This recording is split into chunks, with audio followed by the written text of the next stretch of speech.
각이 살아있는 정치평론 시사정각 시작합니다. 오늘도 각에서는 두 분과 함께합니다. 서정욱, 이승훈 변호사 두 분 모셨습니다. 어서 오세요. 네, 안녕하세요. 오늘의 첫 번째 주제어 보시죠. 화면 보시겠습니다. 창업한 창윤. 네, 오늘 첫 번째 키워드는 나는 창업을 한 창윤이다. 이렇게 뽑아봤습니다. 국민의힘 전당대회에 출사표를 던진 원희룡 전 장관이 한 말인데요. 어떤 의미인지 먼저 듣고 오겠습니다. 그때는 둘 다 안 할 것을 전제로 서로 얘기가 됐었어요. 둘 다? 예, 총선 패배했기 때문에 책임 때문에 안 한다 그러더라고요. 안 한다 딱 그러셨어요? 네네. 왜 급해졌는지 제가 놀라고 있습니다. 옆에서들 많이 좀 입력을 시킨 게 아닌가. 수사검사하다가 그래도 윤석열 대통령과의 친분 때문에 법무부 장관 한 게 전부인데 저 대통령 직행하고 당대표 직행하는 거요? 우리 윤 대통령 한 분으로 끝나야 됩니다. 그렇게 윤 대통령은 되신 거 아니에요? 수사 검사하다가 바로 그건 국민이 불러내고 하늘이 만들었고 조국과 추미애가 만들어줬고 저희는 친윤 반윤이 아니라 저는 윤석열 정부를 만든 창윤입니다. 창윤이다 나는. 창업을 한 창윤이에요. 예. 네, 총선 직후에 둘 다 전당대회 안 나가기로 했는데 갑자기 한동훈 전 위원장이 나간다고 해서 깜짝 놀랐다고 하는데요. 진짜일까요? 저는 이제 진짜라고 생각합니다. 왜 그러냐면 이제 한 위원장이 책임을 지고 사퇴를 했거든요. 네. 처음에는 이제 나올 생각이 저는 없었다고 봐요. 다만 이제 한 위원장이 이번에 출마 선언문에서 본 것처럼 당이 이제 변화와 개혁을 못 하고 그대로 이제 정체돼 있고 오히려 이제 후퇴하니까 본인이 좀 안타까운 마음에 나온 게 아닌가. 따라서 이제 상황이 변화가 됐기 때문에 나온 거지. 처음부터 저는 출마 의사가 있었다. 이렇게는 안 봅니다. 네, 상황이 변화해서 나온 것이다라고 분석을 해주셨는데 한동훈 전 위원장 주변 사람들 때문에 부추김 때문에 나온 것이다 이런 분석도 있었어요. 네, 부추겨서 다 나올 수 있나요? 본인이 이제 고민을 했을 것 같고요. 아마도 이제 출마선에서 이런 말을 했어요. 분명히 패배를 했는데 2달 동안 아무것도 하지 못했다. 민심에 반응하지 못했다. 그래서 민심에 반응하고 국민 눈높이에 맞춰서 해보겠다는 거잖아요. 그리고 또 수직적 당정 관계를 극복할 수 있을 줄 알았더니 여전히 똑같더라. 그래서 나온 것이니까요. 결국엔 자기의 소신에서 나왔다고 볼 것 같고 원희룡 의원도 마찬가지잖아요. 본인도 안 나오려고 했는데 그럼 나왔으면 그 이유를 말해야 되는데 대통령실에서 부추겨서 나온 게 아닌가. 국민들이 이런 생각 갖고 있거든요. 뜬금없이 갑자기 친윤이라고 나왔다가 이제 친윤이 좀 반응이 안 좋았는지는 모르겠습니다만 창윤이라는 표현을 쓰잖아요. 네. 마치 친윤 비윤 쓰기 싫어서 그리고 나경원 의원도 마찬가지고 지금 용산의 힘이 예전만 같지 못해서 친윤이라는 표현보다는 창윤으로 가는 것이 아닌가 이런 생각이 듭니다. 네. 그런데 한동훈 전 위원장 주변 사람들에 대해서요. 비판하는 사람들이 있잖아요. 한동훈 전 위원장이 보수가 맞느냐. 주변에 좌파가 너무 많다. 홍준표 시장을 비롯해서 그런 비판이 있는데요. 좌파들이 부추겼다라는 분석에 대해서 원희룡 전 장관은 어설픈 정치 컨설트들이 부추긴 것이다라고 분석을 했거든요. 어떻게 보셨어요? 아마 이제 좌파라기보다는요. 옛날에 이제 진보 진영의 운동권이나 이따가 이제 전향한 분들이 꽤 있죠. 대표적으로 이제 진중권 교수나 그리고 이제 김경률 회계사도 이제 원래는 진보 진영에 있다 왔잖아요. 그다음에 하문경 누가 영입했느냐 이걸 갖고 논쟁이 있었죠. 예.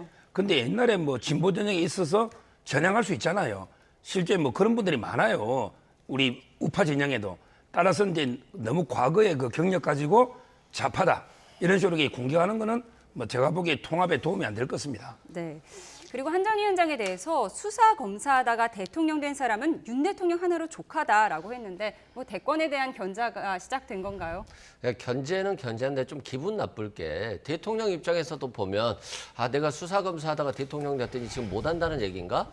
은근히 대통령 디스하는 것 같은 느낌이 들어요. 은근히 디스하는 마찬가지로 것이다. 네. 홍준표 대구시장도 마찬가지로 계속해서 한동훈 전 비대위원장을 비판하는데 그게 좀 겹치는 거거든요. 대통령에 대한 비판과.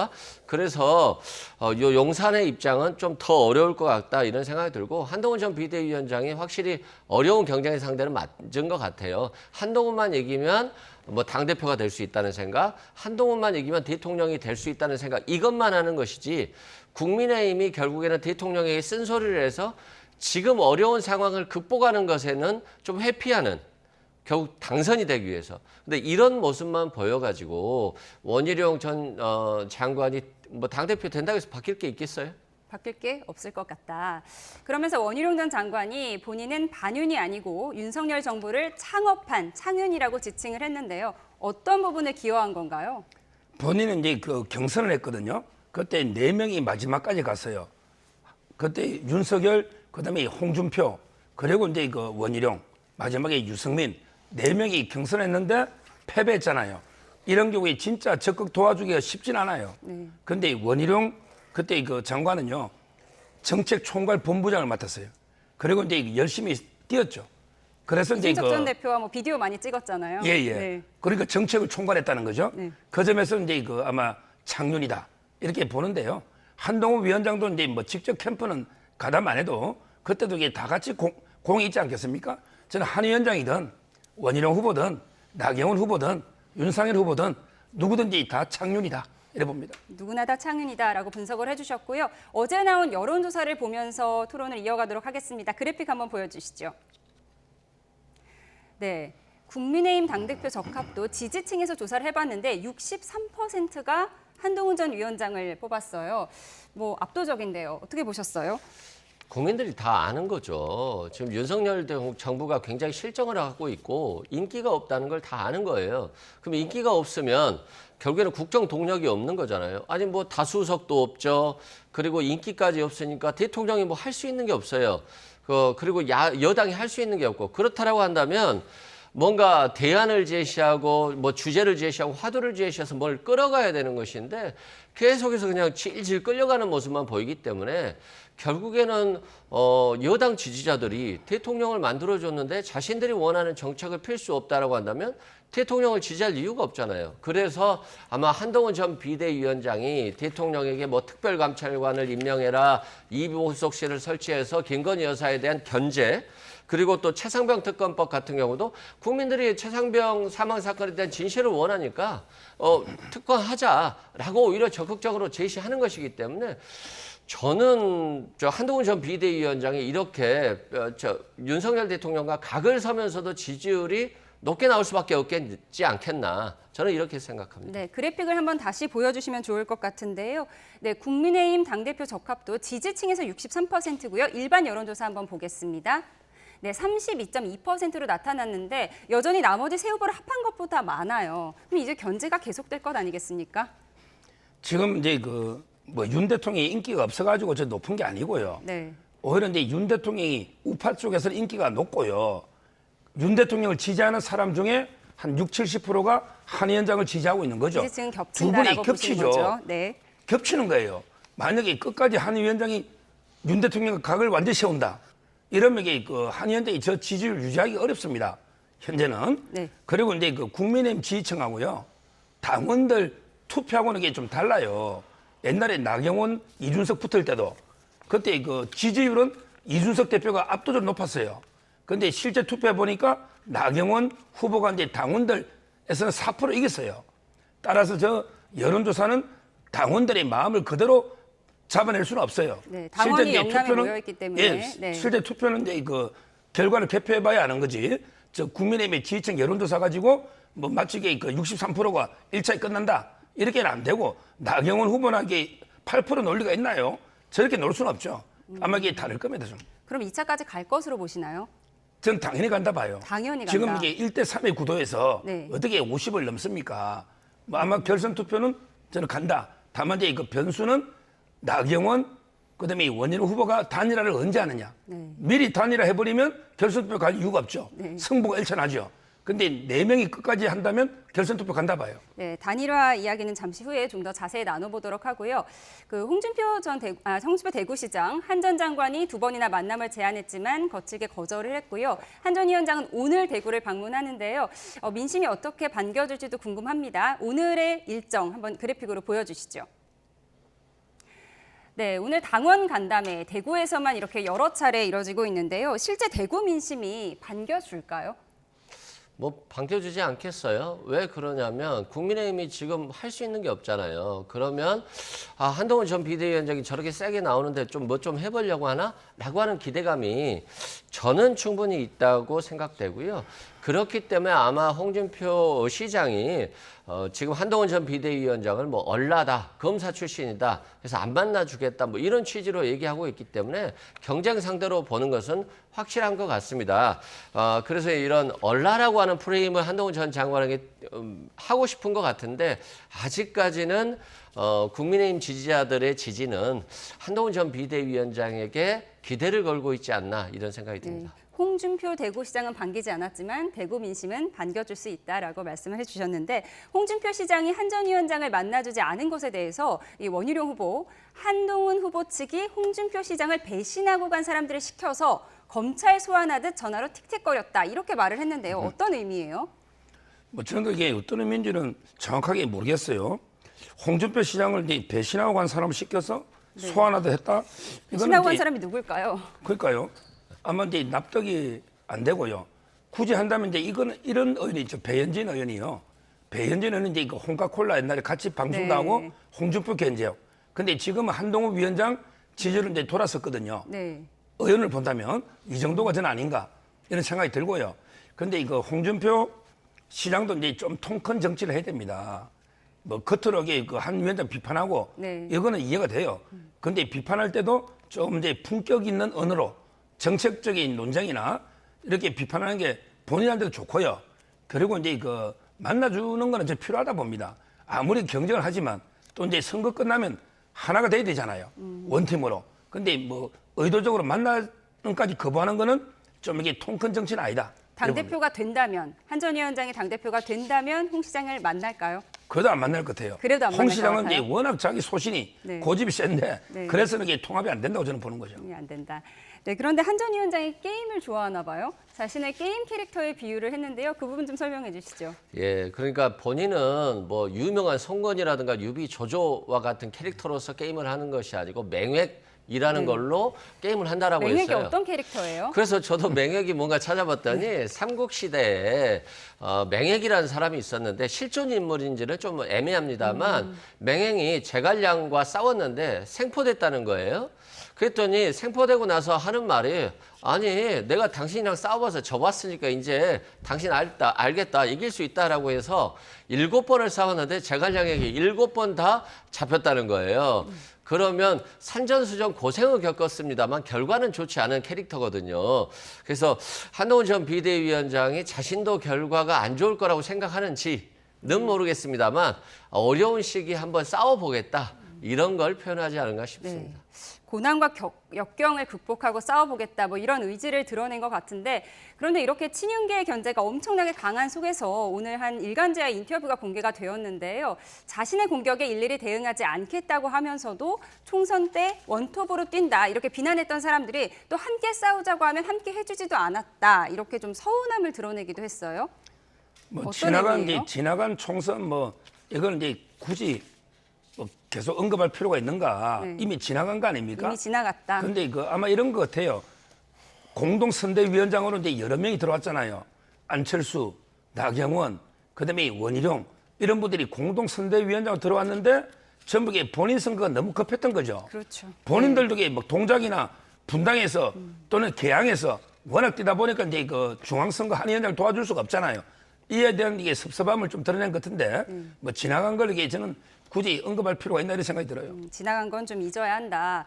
근데 그러면서도 내부 공격할 때는 너무 잘 싸워서 그럼 앞으로 민주당과의 싸움도 해볼 만하다 이렇게 얘기했는데 속뜻이 있는 것 같아요. 그래서 뭐 본인이 당대표가 되면 저렇게 잘 싸우는 공동 후보들 좀 사용하겠다 뭐 이런 취지인 것 같아요. 본인이 원내에 있다 보니까 원내 인사들을 사용할 수밖에 없지 않겠어요. 그런 측면으로 보여지고요. 민주당이라든가 중도층 성향들이 한동훈 전 장관의 지금 이번 출마 선언에 대해서 약간 긍정적으로 보는 것들은 뭐냐면 결국에는 국민 눈높이고 민심이잖아요. 최상병 특검에 대해서 국민들이 다 원하는데 용산은 거부하고 있잖아요.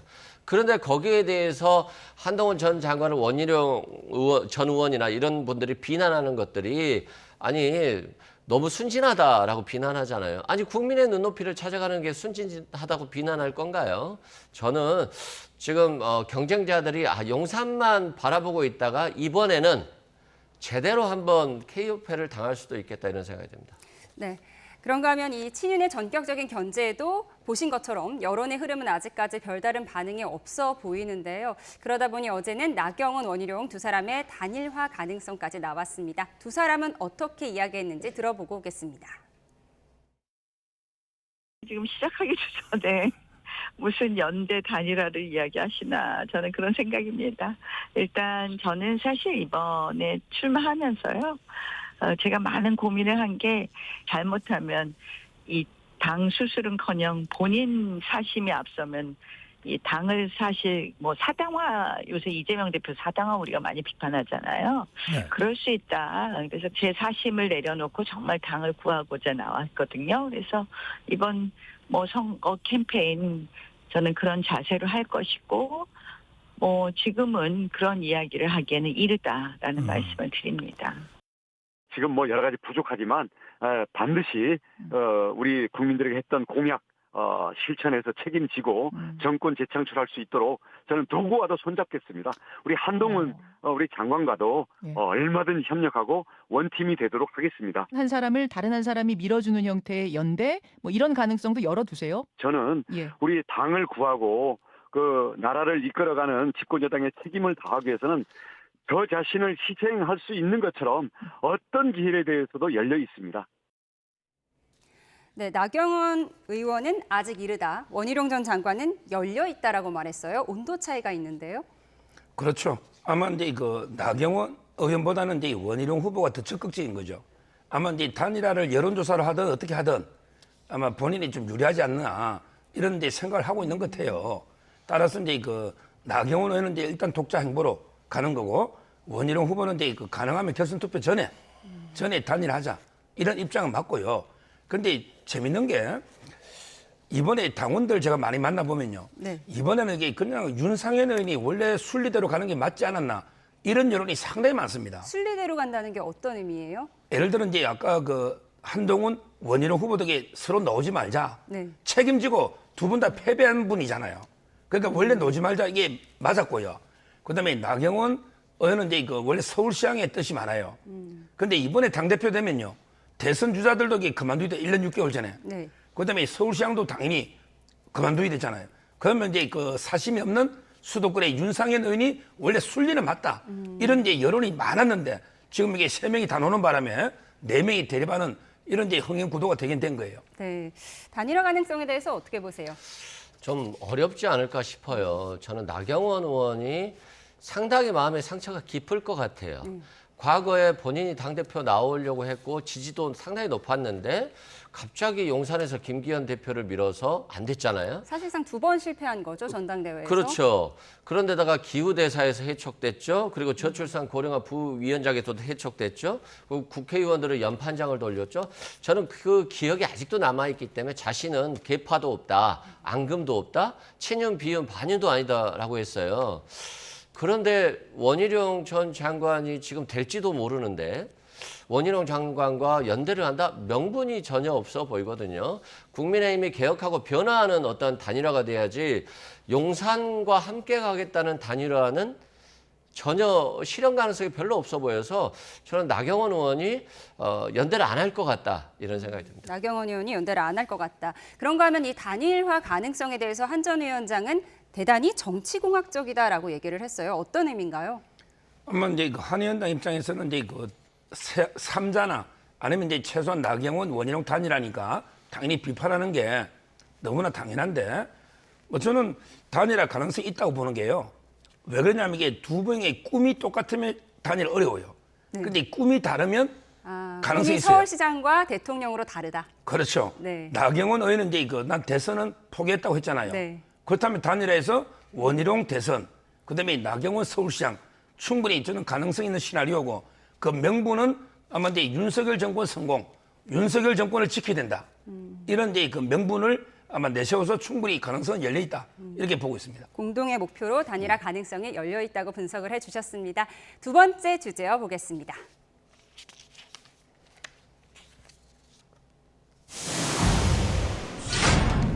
(6년) 만에 역주행입니다. 네, 이재명 전 대표 팬카페와 진보 유튜브 사이에서 부인 김혜경 씨 책 구입 운동이 한창이라고 합니다. 그래서 그런지 책이 6년 만에 역주행이라고 하는데 어떤 책인가요? 네, 아마도 김혜경 여사가 뭐 정치를 하면서 하시는 분을 같이 살면서 음식을 장만하고 뭐 생각들, 마음을 주는 것들 이런 걸 담은 책들인데요. 김혜경 씨가 뭐 앞서 이렇게 요리 솜씨를 뽐내기도 했어요. 저희가 유튜브에서 가져왔는데 네, 그렇습니다. 근데 이제 이게 6년 전이니까 지금 안 팔릴 시기인데 지금 이재명 대표가 4건으로 기소가 돼서 재판을 받고 있고 뭐 매주 재판을 받고 있거든요. 그래서 아마 이 변호사 선임료가 상당히 부담스러울 것 같은데 그것들을 뭐 정치적으로 후원할 수는 없잖아요. 그래서 아마 지지자들이 우리가 책이라도 팔아주자. 그래서 변호사비라도 조금 될 수 있게끔 그렇게 희망을 드리자. 이런 차원의 어떤 팬덤 차원의 어떤 지지자들의 응원이 아닌가 싶습니다. 네, 변호사 수임료 물론 비싸겠지만 뭐 이 전 대표 수입으로 감당하기 힘들 정도일까요? 옛날에 본인이 공직선거법 때 2억 8천 정도 들었다고 이제 변호사비가요. 하나로 하나로? 공직선거법 때. 네. 그다음에 조국 대표가 한 9억에서 10억 들었다고 한 적이 있죠. 근데 이번에 정상적으로요. 예를 들어 이제 배지로 대납하거나 쌍방울에 사회이사를 시켜주거나 이런 게 아니면요. 정상적으로 하면 이게 2, 30억도 저는 부족하다 봐요. 왜냐하면 이게 로펌이 일주일 내내 재판을 해야 되는데 그 운영비만 해도 이게 얼마겠습니까? 그리고 재판이 몇 년 걸리겠습니까? 김만배 씨는 뭐 이게 100억이다, 200억 이런 양이 나오잖아요. 따라서 이제 저는 과연 이게 변호사비를 어떻게 충당할지 우리가 감시해 봐야 되고요. 근데 이 책 있잖아요. 네. 이 책은 제가 보기엔 내용은 허위라고 봐요. 뭐냐면 요리책인데요. 아니요, 그게 아니고 하루에 네. 3끼를 집에서 다 먹고 아침마다 이게 따뜻한 밥하고 국을 해준다. 그래서 삼식이다. 이랬잖아요. 네. 근데 우리 조명현 씨가 폭로한 거 보면 아침에는 이게 특수 제작 샌드위치 있잖아요. 이걸 지방 가서 이걸 먹었거든요. 네. 샌드위치를. 그리고 이게 초밥이나 이런 걸 이렇게 다 사주고 실제 그 속옷 빠는 것도 이게 조명현 씨가 했다는 거예요. 관사에는 부인이 없었다는 거예요. 관사에는. 그리고 냉장고에 과일만 꺼내갔다는 거죠. 과연 저는 아침, 점심, 저녁을 특히 점심을 어떻게 집에서 다 먹습니까? 이거는 제가 보기에 믿을 수 없는 내용의 책이라고 저는 봐요. 네, 책 내용의 진위 여부에 대해서는 네, 서정욱 변호사님의 개인 의견으로 네, 생각하도록 하겠습니다.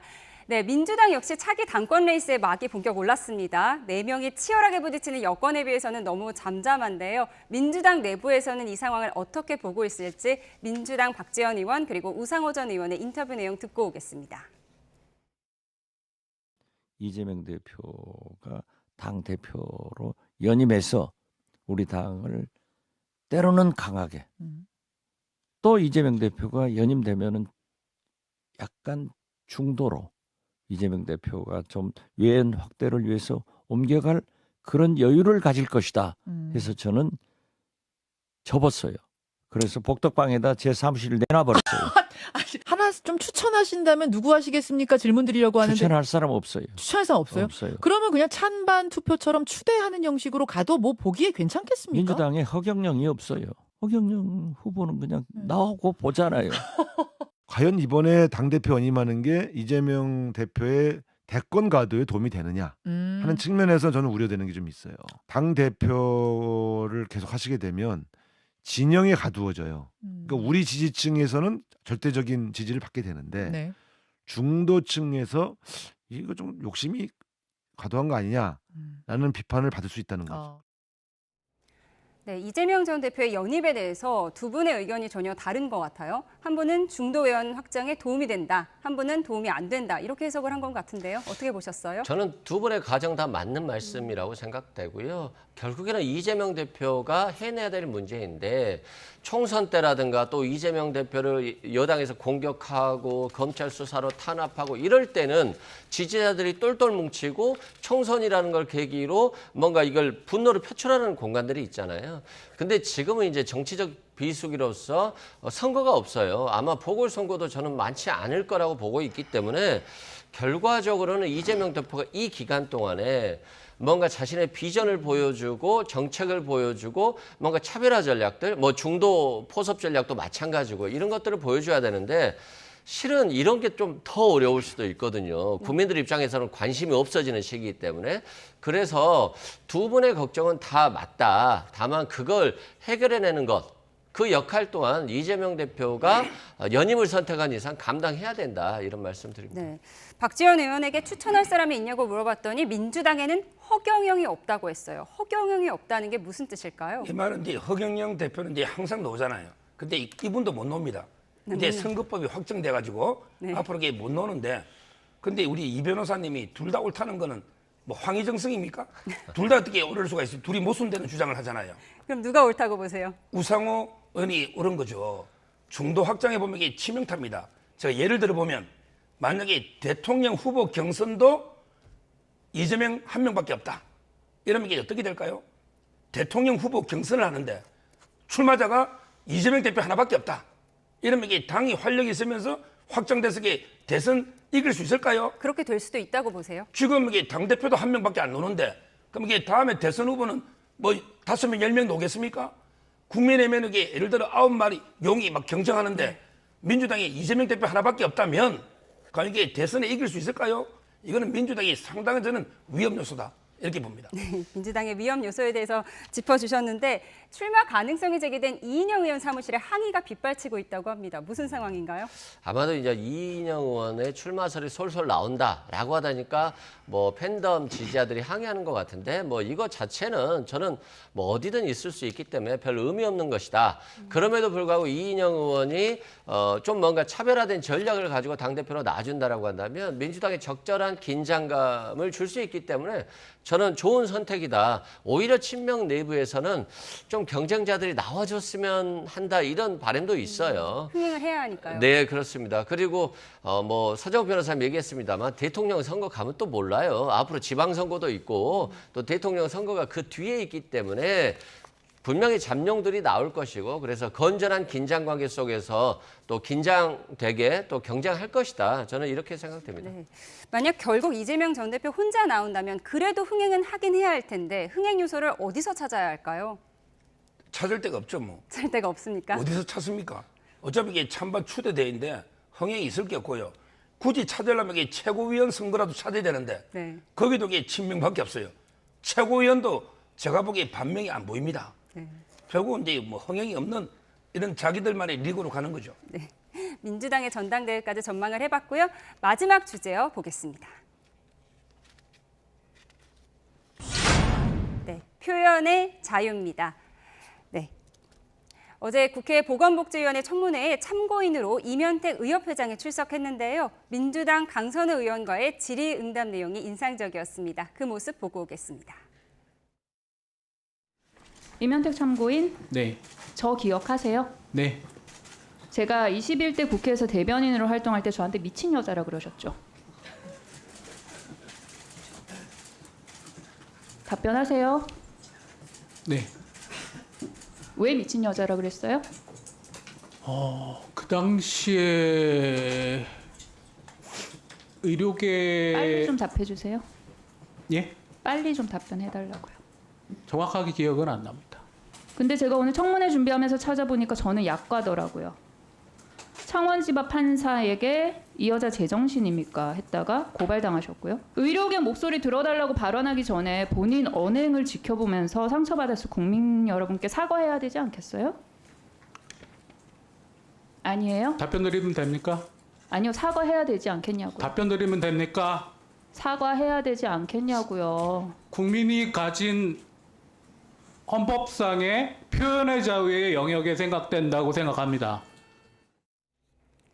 네, 강선우 의원이 화가 많이 났네요. 네, 표현의 자유라고 의협회장이 대답을 했는데 어떻게 보셨어요?